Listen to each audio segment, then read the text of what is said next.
हरे कृष्णा, जय गौर हरि। मैं अतुल्य निमाईदास आप सभी को प्रणाम करता हूं और आप सभी का स्वागत करता हूं 5 minute dose of Bhagavad Gita series में। तो आज हम ले रहे हैं दूसरे अध्याय के 2 श्लोक 52 और 53, 2.52 एंड 53rd श्लोक of Bhagavad Gita second chapter.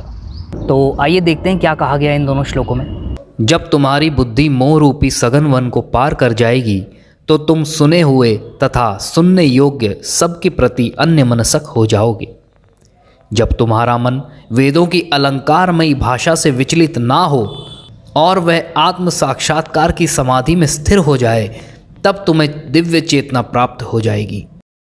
तो यहाँ भगवान क्या कह रहे हैं? तुम्हारी बुद्धि मोह रूपी सघन वन। अब वन की एग्जाम्पल क्यों दिया? इंग्लिश में कहते हैं डेंस फॉरेस्ट। डेंस का मतलब होता है बहुत ही गहरा, बहुत ज़बरदस्त गहरा होता है ना, एकदम घना जंगल। एक तो होता है जंगल, एक होता है घना जंगल। तो घने जंगल का उदाहरण क्यों दे रहे हैं भगवान? क्योंकि ये भौतिक जगत जो है ये घने जंगल के जैसा ही है। यहाँ पर आपके पास आपकी बुद्धि को मोहित करने के लिए आप जहाँ भी नज़र घुमाएंगे वो किस लिए है? आपकी बुद्धि को मोहग्रस्त करने के लिए। और मोह करती क्यों है मोहग्रस्त? क्योंकि हम समझते हैं ये हमारी है, हम उसे अपना मानते रहते हैं, परंतु ऐसा नहीं है। क्योंकि जिस शरीर को हम कहते रहते हैं मेरा मेरा मेरा, पूरे जीवन भर हम कहते रहते हैं ये मेरा शरीर है, ये मेरा हाथ है, मेरा ये है, वो भी हम वापस नहीं ले जा सकते अपने साथ। तो आप सोचिए कि बाकी चीज़ें जो है वो तो सब हमारे शरीर की वजह से है। तो जब शरीर नहीं जा सकता तो वो चीज़ें तो कहाँ से जाएगी? तो भगवान यहाँ यही बता रहे हैं कि शास्त्रों के अंदर, वेदों के अंदर कई ऐसी चीज़ें बताई गई है जो भौतिक चीज़ों से रिलेटेड है। भगवान कह रहे हैं ना यहाँ पे कि तब तुम सुने हुए तथा सुनने योग्य सभी के प्रति अन्य मनसक हो जाओगे। अन्य मनसक मतलब इंडिफरेंट, मतलब आपको फ़र्क नहीं पड़ रहा। परंतु अगले श्लोक में देखिए क्या कहा गया है? जब तुम्हारा मन वेदों के अलंकारमयी भाषा से विचलित ना हो। जी हाँ, अलंकार का मतलब क्या होता है? अट्रैक्टिव, आकर्षक करने वाला। तो ऐसी भाषा लिखी गई वेदों में जो हमें आकर्षक करती है। क्यों? अब प्रश्न ये उठ सकता है कि ऐसा क्यों किया गया वेदों में, ऐसी भाषा का इस्तेमाल क्यों किया है कि जो हमको अट्रैक्ट करे या भौतिक चीज़ों के प्रति हमें अट्रैक्शन उत्पन्न करे, आकर्षण पैदा करे हमारे मन में।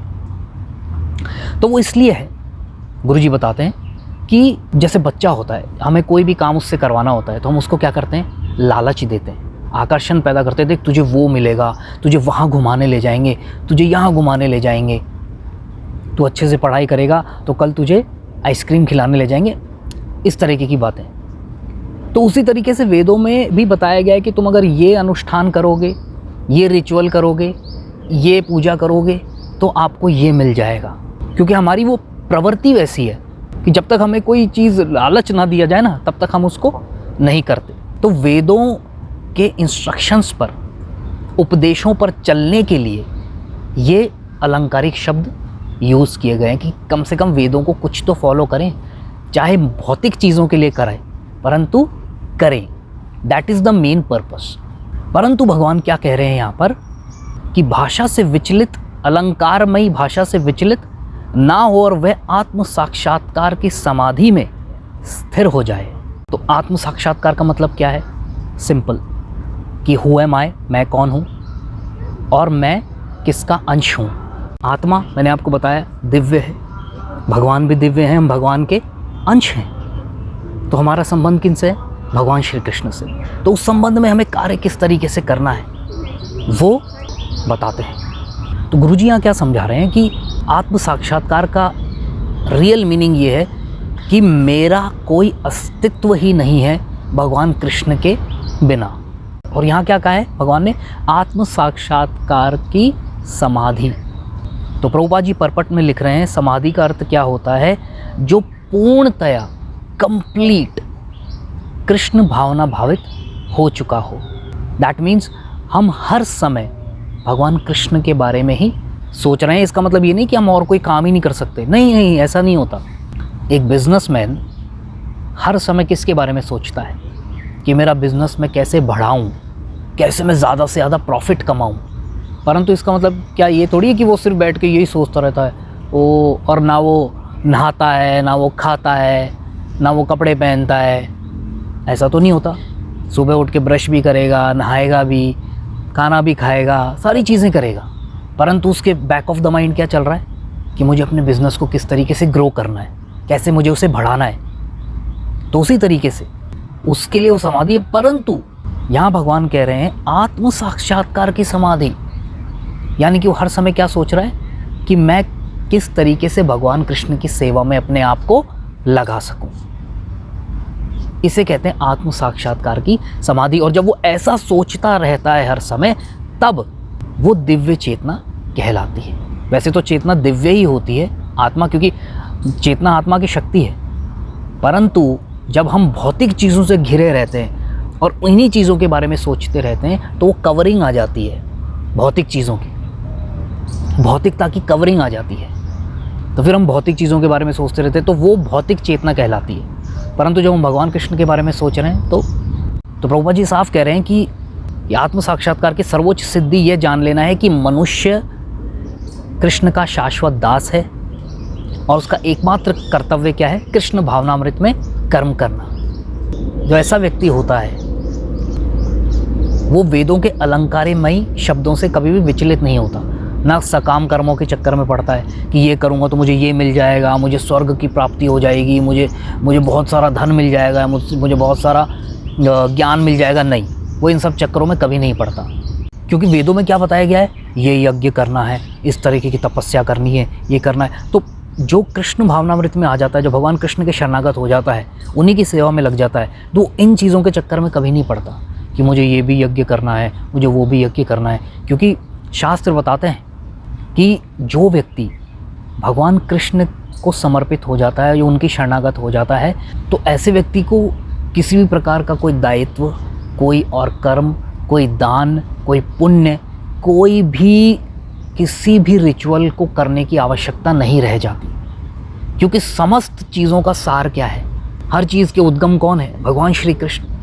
तो अगर हम उनको ही समर्पित हो गए, अगर हमने जड़ में ही पानी दे दिया, तो फिर हमको एक एक पत्ते को या एक एक फूल को या एक एक फल को पानी देने की आवश्यकता नहीं है। तो यहाँ प्रभुपाद जी बता रहे हैं कि वेदों के ज्ञान को भी हम क्यों ले रहे हैं, ये जानने के लिए भगवान कृष्ण को किस तरीके से हमें शरणागत होना है।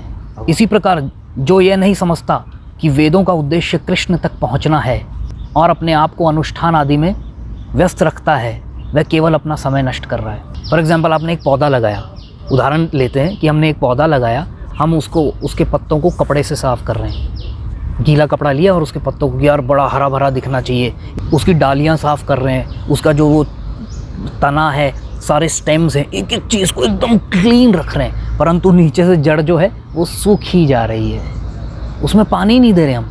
तो वही प्रभुपाद जी यहाँ कह रहे हैं कि चाहे हम कितने भी कर्मकांड कर लें, कितनी भी पूजा, यज्ञ, ये वो तपस्या कुछ भी करते रहें, परंतु अगर वो ये नहीं समझ पाते हम कि हमारे जीवन का लक्ष्य क्या है, भगवान कृष्ण के शरणागत होना, तो हमारा बाकी सब चीज़ें कराया समय बर्बाद कर दिया हमने। तो उसी तरीके से जो कृष्ण भावनामृत में आ जाता है, वो फिर इन सब चक्करों में नहीं पड़ता कि अरे वो तपस्या भी तो करनी है, उससे ये फल मिलता है, उससे ये फल मिलता है। नहीं, हमने जड़ पकड़ ली है कि जड़ कहाँ है, जड़ में पानी दे दिया, काम खत्म।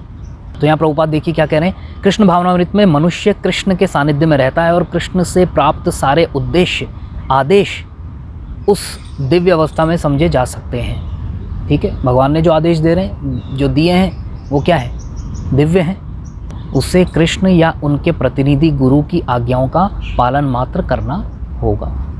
तो ऐसी अवस्था कैसे प्राप्त कर सकते हैं, हमें सिर्फ क्या करना है, भगवान कृष्ण और उनके जो प्रतिनिधि हैं उनकी आज्ञाओं का पालन करना है, दैट्स इट। क्योंकि जो उनके प्रतिनिधि है, गुरु, वो क्या आदेश देंगे, जो भगवान ने गीता में आदेश दिए हैं वही आदेश देंगे। तो उनका बस हमको सिर्फ पालन करना है, बस, और कुछ नहीं करना, और कुछ ये सोचने की ज़रूरत नहीं है कि अब मैं ये पूजा कर लूँ या वो कर लूँ, नहीं, जो वो कह रहे हैं बस वो करना है। तो यही कह के मैं विराम लूँगा। आप सभी का बहुत बहुत धन्यवाद। कृपा करके आप हरे कृष्ण महामंत्र की माला अवश्य जपते रहिए आपसे हाथ जोड़कर विनम्र निवेदन है। तो जल्द मिलते हैं अगले श्लोक के साथ। Thank you very much. Hare Krishna, जय गौर हरि, जय श्रीला प्रभुपाद।